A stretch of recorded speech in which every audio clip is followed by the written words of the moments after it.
Romanos, no capítulo 8, no verso 37. Você que encontrou esse texto, diga amém. Diz assim: mas em todas essas coisas somos mais que vencedores por meio daquele que nos amou. Quando nós lemos o que Paulo escreveu na carta aos Romanos, no capítulo de número 6, nós vemos Paulo nos dando literalmente uma injeção de ânimo em meio aos maiores dilemas dessa vida. Paulo, ele nos faz entender nesse texto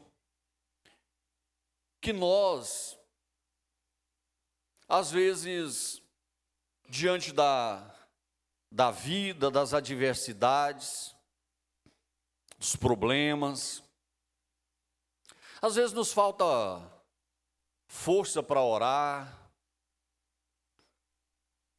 E ele diz: olha, mas o Espírito Santo nessa hora intercede por nós, com gemidos inexprimíveis.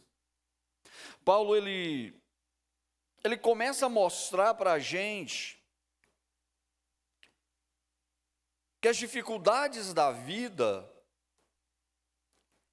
elas podem roubar, em alguns momentos, a nossa estabilidade. Elas podem abalar a nossa emoção. Elas podem, às vezes, mexer com o nosso psicológico. Existem lutas, existem adversidades, existem problemas que eles nos desinquietam, que eles nos levam a vivermos alguns dias e alguns momentos angustiosos, dias difíceis.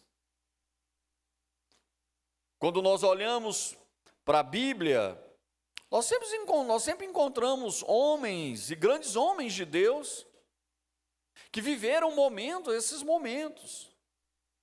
Nós vemos um Elias que foge, pede a morte, se esconde numa caverna, que desmaia diante do cansaço, que não enxerga mais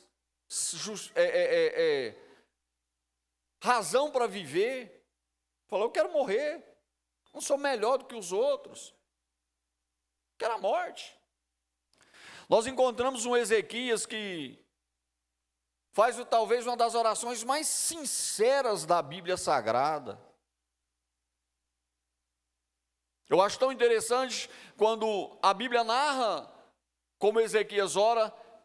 Ele orou a Deus e disse: Senhor, lembra-te que eu tenho andado na sua presença, em retidão, em fidelidade, no leito da enfermidade.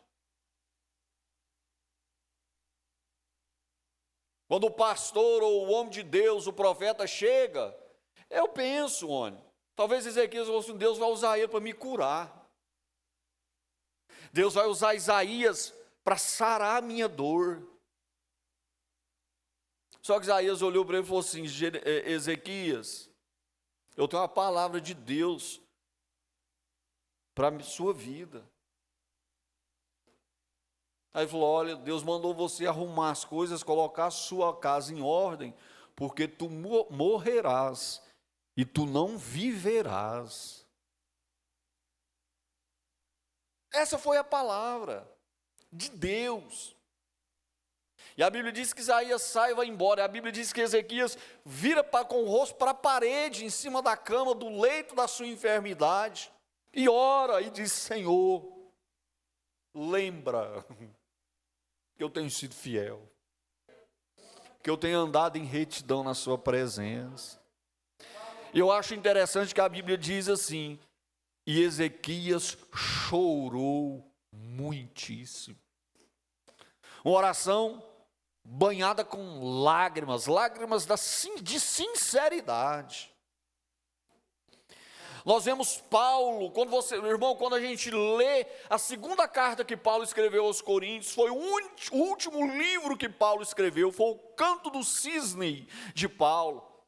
Você vê Paulo e você lê aquele texto, certo? E quando você contextualiza a segunda carta de Paulo a Timóteo, certo? O que é isso, pastor? Você vê a situação histórica, o contexto em que Paulo vivia. Paulo estava preso em Roma, esperando a sua morte.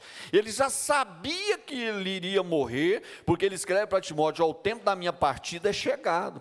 Quando você vê Paulo escrevendo aquilo, certo? Você lê essa carta sobre essa ótica, você vê que Paulo ali derrama sim, a tristeza, algumas tristezas e algumas angústias do seu coração. Paulo diz: olha, todo mundo me deixou, Demas amou o presente século e me abandonou, certo? Ele começa a citar Alexandre o latueiro, que causou tantos males, fez ele sofrer. Ele começa a citar que todo mundo tinha deixado ele. Ele diz assim para Timóteo: Timóteo, na minha primeira defesa, ninguém compareceu para me defender, certo? Mas o Senhor me livrou da boca do leão, louvado seja Deus, certo? Você vê ele falando: Timóteo, quando você vir, traga os meus livros, traz a minha Bíblia, traz a minha capa que eu deixei em Troade, na casa de Carpo, porque aquela prisão ela era fria, certo? Paulo fala para Timóteo: vem antes do inverno, porque Paulo sabia que se ele estaria desprovido, sofreria muito do frio durante o inverno. Quando você lê essa carta, você vê tudo isso, você vê a angústia, você vê a preocupação. Quando nós olhamos pela própria pessoa do Cristo, a gente vê Jesus num Getsemane orando angustiado, certo? Orando por quê? Porque ele orava sozinho. Orando por quê? Porque as pessoas mais próximas não conseguiram perseverar com ele na oração, né? Por 3 vezes ele volta e vê os seus discípulos o que? Dormindo. E aí Jesus: você não conseguiram orar comigo nem uma hora. A Bíblia diz que o suor dele se transforma em sangue, tamanha angústia que ele sentia. A vida e as circunstâncias, os momentos, as adversidades, as lutas, olha, elas nos proporcionam esse tipo de sentimento. Não é porque eu sou crente que eu não vou sentir essas coisas, não é porque eu sou servo de Deus que essas coisas não vão alcançar o meu coração, não é porque eu sou servo do Senhor que essas coisas um dia não baterão na minha porta. Pelo contrário, eu enfrentarei tudo isso, tá certo? E o que Paulo escreve aqui aos Romanos nesse texto é justamente mostrando tudo isso. Mas a grande questão não é esse triunfalismo que às vezes a comunidade evangélica hoje está empregando, certo? Trazendo para a gente uma imagem de um crente que está imune a tudo, não é? Trazendo a imagem de um crente que é imune à pobreza. Tem gente que diz que ser pobre é maldição. Não, meu irmão, maldição é viver em pecado, essa é a grande verdade, né? Maldição é viver uma vida entregue aos deleites da carne, isso é ser amaldiçoado. Pobreza, ela não é maldição. A gente vê tanta gente dizendo que crente não pode sofrer, crente não pode adoecer, tanta gente dizendo tantas coisas, mas na verdade isso não é real. Na nossa vida nós enfrentaremos tudo isso, passaremos por tudo isso. Tem gente que quando vê um irmão doente, tem visto, é o que aconteceu, irmão, você não tem alguma coisa para confessar não? Um pecado que está escondido, alguma coisa que está debaixo do tapete? Será que você não tem que fazer um conserto com Deus não? Né? Já tem alguém que está, aquilo ali tem algo. Não, irmão, para com isso, essas coisas vão acontecer na vida da gente, é natural. Nós estamos com os pés sobre essa terra, essa é a grande verdade. Só que tem uma coisa, em todas essas coisas, nós somos mais do que vencedores por meio daquele que nos amou, tá certo? Em meio a tudo isso, nós temos um Deus que cuida de nós, certo? Nós temos um Deus em que Paulo ele indaga no verso 31, que diremos, pois, acerca de todas essas coisas? Se o Deus é por nós, quem será contra nós? Louvado seja o nome do Senhor. Ele diz: se ele que não poupou o seu próprio filho, antes o entregou, olha, por amor de nós, não nos dará juntamente com ele, ou graciosamente com ele, de acordo com algumas versões, olha,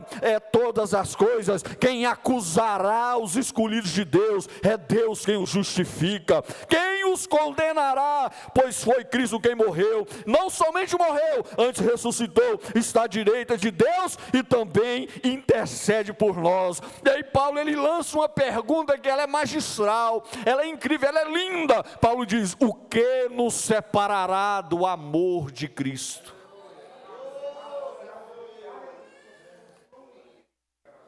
Ele pergunta num tom de desafio: o que me separa?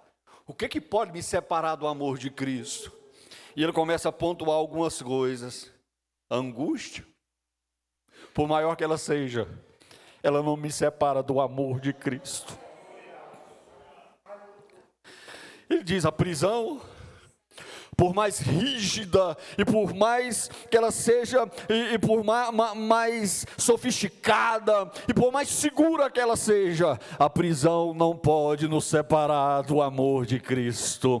Eu acho lindo Paulo preso escrevendo, certo? E ele diz: olha, eu estou preso, mas a palavra de Deus não está algemada. Louvado seja o nome do Senhor Jesus. O que nos separará, o que vai nos apartar desse amor incrível do Senhor? A prisão? Não. Aí Paulo diz: a perseguição. Você acha que perseguição vai nos privar do amor de Deus? Você acha que a perseguição vai nos privar do favor, do compromisso e da fidelidade desse Deus? É lógico que não. Aí Paulo diz: e a fome? Você acha que a fome vai nos privar do amor de Deus? Paulo diz: não, a fome não pode nos privar do amor de Deus. E a pobreza extrema, ela pode me privar do amor de Deus? Não. E o perigo? E ele diz: e a espada? Nada disso pode nos privar e nos separar do amor de Cristo. Por isso que ele diz: em todas essas coisas somos mais do que vencedores por meio daquele que nos amou, porque eu estou convencido de que nem a morte, nem a vida, nem anjos,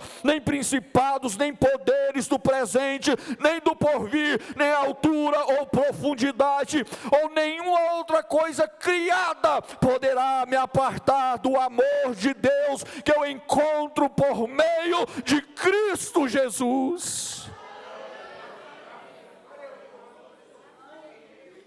O que Paulo estava dizendo? Olha, eu posso viver as angústias da vida, só que Deus não me abandona.